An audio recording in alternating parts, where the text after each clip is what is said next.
Hello agent, मैं दीपक आपका unique mention channel में स्वागत करता हूं। यदि आप चैनल पर नए हैं तो चैनल को सब्सक्राइब और वीडियो को हमारे लाइक कर दीजिए। इस वीडियो में बात करेंगे हम भूकंप की परिभाषा, भूकंप क्या होता है, भूकंप के कारक क्या होते हैं, इन सभी के बारे में इस वीडियो में हम बात करेंगे। तो वीडियो में लास्ट तक बने रहिए। इस वीडियो को अपने दोस्तों के साथ शेयर कर दीजिए। चलिए वीडियो को स्टार्ट करते हैं। भूकंप की परिभाषा की बात करें तो भूकंप को प्लेटों में गति के कारण पृथ्वी की परतों में अचानक हिलने के रूप में परिभाषित किया जा सकता है, जिसके परिणाम स्वरूप अचानक ऊर्जा निकलती है और भूकंपीय तरंगों का निर्माण होता है। जब पृथ्वी की सतह का कोई भाग पीछे और ऊपर की ओर गति करने लगता है तो पृथ्वी की सतह पर कंपन देखा जा सकता है और इसलिए इसे भूकंप कहा जाता है। यानी कि हम इसे आसान यानी कि सरल भाषा में कहें तो पृथ्वी के भूपटल पे होने वाले हलचल या उथल पुथल या कंपन को भूकंप कहा जाता है। इसकी जो सरल भाषा हो जाएगी यानी कि सरल परिभाषा हो जाएगी कि पृथ्वी के जो भूपटल है उस पर हलचल या कंपन को जो है भूकंप कहा जाता है।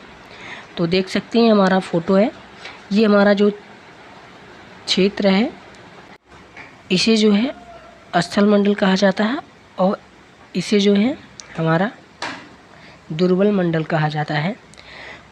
इसे दुर्बल मंडल या एस्थेनोस्फेयर कहा जाता है और इसे जो है लिथोस्फेयर कहा जाता है। तो देख सकते हैं हमारा दुर्बल मंडल में किसी भी आंतरिक क्रिया या उथल पुथल या फिर प्लेटों के टकराव से उत्पन्न ऊर्जा के कारण जो होता है, यहाँ पर जो हमारा प्लेट टकराती हैं तो उसमें जो ऊर्जा उत्पन्न होता है यह जो है गति करने लगता है। तो ये इस प्रकार से गति करता है, यहाँ से जो टकराता है तो ऊर्जा ये जो होती है काफ़ी मात्रा में उत्पन्न होने लगती है टकराव के कारण और इस प्रकार हमारा जो है ये ऊर्जा गति करने लगती है। तो इसमें जो है सबसे पहले क्षेत्र पर जहाँ पर यानी ये सीधे जो क्षेत्र है यहीं पर हमारा सबसे पहले जो ऊर्जा टकराएगी जो कि स्थल मंडल से, तो जहाँ पर पहले टकराएगी वहाँ पर जो क्षेत्र होगा वो सबसे भूकंप से सबसे अधिक प्रभावित होता है। और ये जो इधर उधर जाती हैं तो इधर देख सकते हैं यहाँ पर टकराएगी ये, तो यहाँ पर जो होता है उसका प्रभाव, भूकंप का प्रभाव इस प्रकार से कम होता है। लेकिन जो जहाँ पर सबसे पहले नज़दीक में जो है टकराती है वहाँ पर भूकंप का प्रभाव सबसे अधिक देखने को मिलता है और यहाँ पर जो है काफ़ी ख़तरनाक होता है। और इस केंद्र को जहाँ पर सबसे पहले टकराती है उसे जो है अधिकेंद्र कहा जाता है, इसे जो है अधिकेंद्र कहा जाता है, अधिकेंद्र या एपी सेंटर इसे कहा जाता है। और इस वाले केंद्र को क्या कहा जाता है तो इसे भूकंप मूल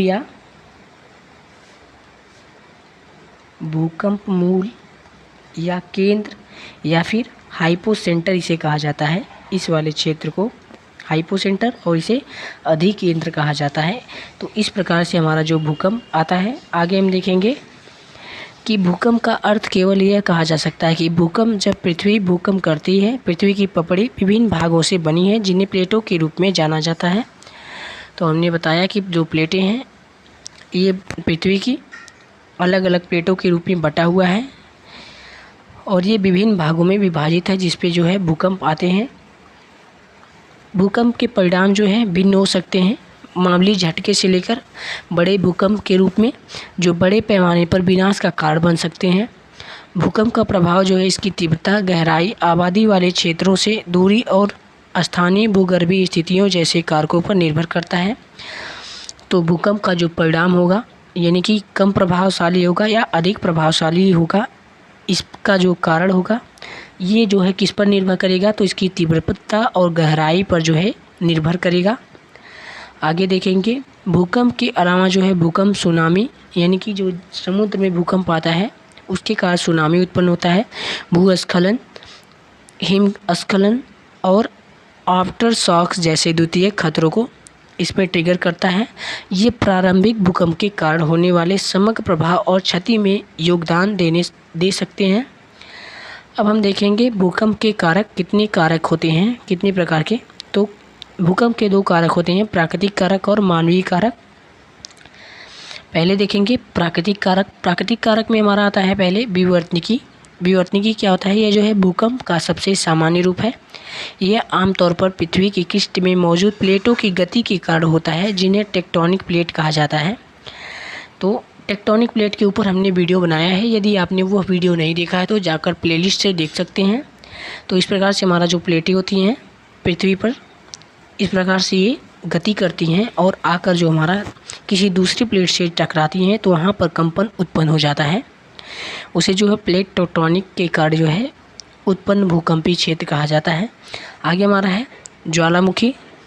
ज्वालामुखी जो होता है टेक्टोनिक भूकंप की तुलना में इस प्रकार का भूकंप जो है कम सामान्य, यानी कि टेक्टोनिक से जो है अधिक प्रभावशाली ये भूकंप होता है। इस प्रकार के भूकंप ज्वालामुखी के विस्फोट से पहले या बाद में आते हैं। यह आमतौर पर मैग्मा के ज्वालामुखी से निकलने के कारण आता है और चट्टानें द्वारा सतह पर धकेलता है। देखेंगे ज्वालामुखी होती आती कैसे है, तो देख सकते हैं हमारा यहाँ पर ये स्थलमंडल है और ये हमारा जो है यहाँ से इतना क्षेत्र जो स्थलमंडल का है।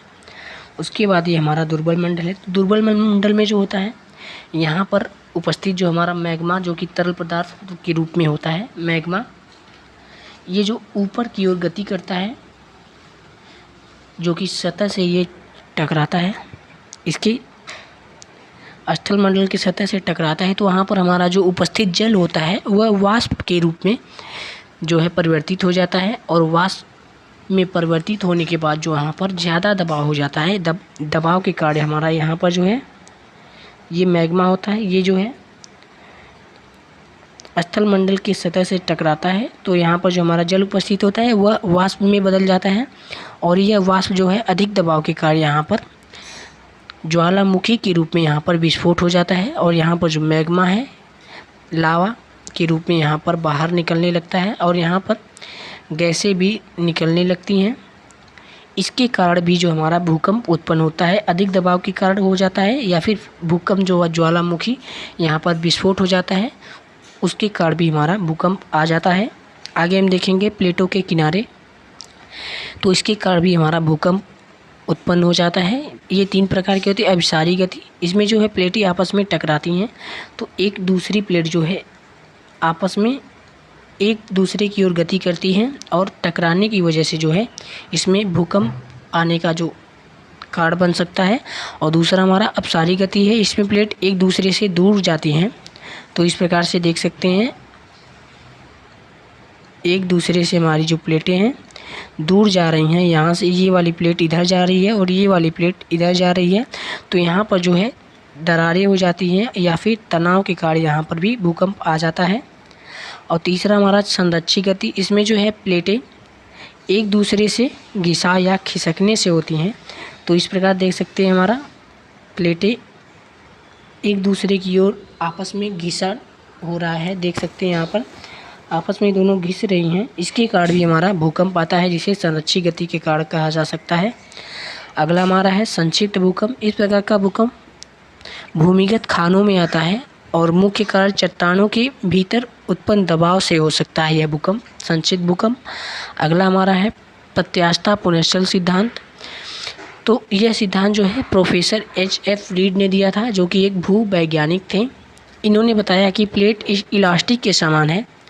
जो हमारा प्लेट है ये इलास्टिक के समान है, जो एक निश्चित सीमा तक तनाव के कारण चट्टानें जो है टूट जाती हैं, जिसके कारण भी भूकंप उत्पन्न होने के कारण बन सकते हैं। अगला हमारा है मानवीय कारक। तो ये जो है विस्फोटक भूकंप, इस प्रकार का भूकंप जो है मानव द्वारा कृत्रिम प्रकृति का भूकंप होता है, जिसका अर्थ होता है कि मानव निर्मित गतिविधियों द्वारा उत्पन्न होता है। परमाणु विस्फोट जैसे जमीन पर उच्च घनत्व विस्फोटक भूकंप का प्राथमिक कारण है। इसमें जो जैसे कि हमारा अमेरिका ने हिरोशिमा पर जो परमाणु बम गिराया था उसके कारण भी हमारा भूकंप आया था। तो उस प्रकार के जो भूकंप होते हैं वे मानवीय कारक होते हैं। अगला हमारा है भारत के भूकंपीय क्षेत्र। इसमें हम देखेंगे भूकंपीय क्षेत्र को। तो भारत उपमहाद्वीप के जो भूकंपीयता अतीत में जो है आए भूकंपों और क्षेत्रों के विवर्तनिकी सेटअप के आधार पर 4 भूकंपीय क्षेत्र अर्थात 2nd, 3rd, 4th और 5th में विभाजित किया गया है। भौगोलिक आंकड़ों के अनुसार भारत की लगभग 54% भूमि जो है भूकंप की दृष्टि से संवेदनशील है। और जोन 5 भूकंप आने के उच्चतम जोखिम वाले क्षेत्रों को कवर करता है। जो जोन 5 हमारा है ये भूकंप वाला का जो अधिक जोखिम वाला क्षेत्र है, और जोन 2 जो है कम भू क्षति करने वाला भूकंप वाला क्षेत्र है। तो सबसे पहले इनके नंबर 1 जोन 2, इसमें जो हमारा कौन कौन से राज्य आते हैं, तो इसमें जो है तमिलनाडु, राजस्थान, मध्य प्रदेश और कुछ हिस्सा जो पश्चिम बंगाल और हरियाणा का जो क्षेत्र होता है जोन 2 में आता है। देख सकते हैं यहाँ पर हमारा भारत के नक्शे में यहाँ पर तमिलनाडु, राजस्थान और मध्य प्रदेश का कुछ हिस्सा जो है पश्चिमी बंगाल और हरियाणा यहाँ जो है जोन 2 के अंतर्गत आते हैं। जोन 3 में हमारा केरल, बिहार, महाराष्ट्र, पश्चिमी राजस्थान, पूर्वी गुजरात, उत्तर प्रदेश और मध्य प्रदेश का कुछ हिस्सा आता है। जोन 3 में ये भूकंप के झटके आते रहते हैं। तो ये देख सकते हैं हमारा यहाँ पर हमारा जोन का कलर भी दिया है। ये जो हल्का ब्लू कलर है, गुलाबी टाइप, ये जो हमारा जोन 2 है, और येलो जो ग्रीन कलर में है ये जोन 3 हमारा है। जोन 4 देखेंगे, इसमें जो हमारा मुंबई आता है, दिल्ली जैसे महानगर, जम्मू कश्मीर, हिमाचल प्रदेश, पश्चिमी गुजरात, उत्तरांचल, उत्तर प्रदेश के पहाड़ी इलाके और बिहार नेपाल सीमा के इलाके शामिल हैं इसमें। ये भूकंप का खतरा लगातार बना रहता है यहाँ पर, और रुक रुक कर जो है भूकंप आते रहते हैं यहाँ पर। अगला हमारा है जोन 4, भूकंप के लिहाज से ये सबसे खतरनाक इलाका है। इसमें गुजरात का जो है अगला है 4 जोन 5, भूकंप के लिहाज से ये सबसे खतरनाक इलाका है। इसमें गुजरात का कच्छ इलाका, उत्तरांचल का एक हिस्सा और पूर्वोत्तर के ज़्यादातर राज्य इसमें शामिल हैं। देख सकते हैं हमारा यहाँ पर नक्शे में जो रेड से यहाँ पर कलर हुआ है, ये जो इस जोन 5 के अंदर आते हैं ये सभी क्षेत्र जो कि काफ़ी खतरनाक होते हैं। अब हम देखेंगे भूकंपी तरंगे। तो भूकंपी तरंगे के जो प्रकार 3 प्रकार के होते हैं, अर्थात प्राथमिक तरंगे, द्वितीयक तरंगे और सतही तरंगे। तो इसमें सबसे खतरनाक जो होता है हमारा है सतही तरंगे जो होता है, ये सतही तरंगे सबसे खतरनाक होता है। आगे हम देखेंगे भूकंप से संबंधित जो है शब्दावली को देखेंगे। तो भूकंपी विज्ञान क्या होता है, यह भूकंप के अध्ययन से संबंधित भूकंपी विज्ञान की शाखा है, भूकंपी विज्ञान। और भूकंपी तरंगे को देखेंगे, ये भूकंप की वजह से होने वाली ऊर्जा की तरंगे हैं जो पृथ्वी की सतह से होकर गमन करती हैं, ये भूकंपी तरंगे होती हैं। अधिकेंद्र, यदि यह ज़मीन की सतह पर स्थित हुआ बिंदु जो फोकस के सबसे करीब होता है। हमने आपको बताया था कि जहाँ से जो हमारा प्लेटों के टकराने से जो केंद्र उत्पन्न होता है, वहाँ पे प्लेटों के टकराने से जो हमारा ऊर्जा उत्पन्न होता है उस केंद्र को भूकंपी तरंगे का की जो अधिकेंद्र कहा जाता है, उस बिंदु को जो अधिकेंद्र कहा जाता है। जैसे जहाँ पर हमारी टकराती है प्लेटें और उसके बाद जो है जहाँ पर सबसे पहली बार वो प्लेटें जाकर स्थल मंडल में टकराती है, जहाँ पर मिलती है उसे अधिकेंद्र कहा जाता है। और जो खतरनाक होता है वहाँ पर सबसे अधिक भूकंप का जो प्रभावी क्षेत्र होता है। आगे हम देखेंगे फोकस या हाइपो सेंटर, जिस जगह पर भूकंपी तरंगों की उत्पत्ति होती है वह बिंदु पृथ्वी की सतह से नीचे होता है, जिसे भूकंप का फोकस कहा जाता है। देख सकते हैं हमारा यहाँ पर जो प्लेटें टकराती हैं आपस में, तो यहाँ पे जो हमारा ऊर्जा उत्पन्न होता है इसी को जो हमारा फोकस या हाइपो सेंटर कहा जाता है। और उसके बाद जो हमारा यहाँ से इस प्रकार से गति करती है चारों दिशाओं में, तो यहाँ पर जो सबसे पहले यहाँ पर टकराती है तो उसे अधिकेंद्र कहा जाता है। इस क्षेत्र को अधिकेंद्र कहा जाता है और इसे जो है फोकस या हाइपो सेंटर कहा जाता है। आगे देखेंगे सिस्मोग्राफ क्या है। तो सिस्मोग्राफ जो है जिस उपकरण पर भूकंपी तरंगे दर्ज की जाती है उसे सिस्मोग्राफ कहा जाता है। रिएक्टर पैमाना क्या है, भूकंप की तीव्रता मापने के लिए इस्तेमाल किया जाने वाला जो पैमाना होता है रिएक्टर पैमाना होता है। और मर्कली पैमाना हमारा, इस यंत्र का उपयोग भूकंप की तीव्रता को रिकॉर्ड करने के लिए किया जाता है। तो आज का वीडियो हमारा यहीं पर समाप्त होता है। ये वीडियो आपको कैसा लगा, यदि वीडियो अच्छा लगा हो तो वीडियो को लाइक और चैनल को हमारे सब्सक्राइब कर दीजिए। साथ ही इस वीडियो को अपने दोस्तों के साथ शेयर कर दीजिए। मिलेंगे अगली वीडियो में, तब तक के लिए धन्यवाद।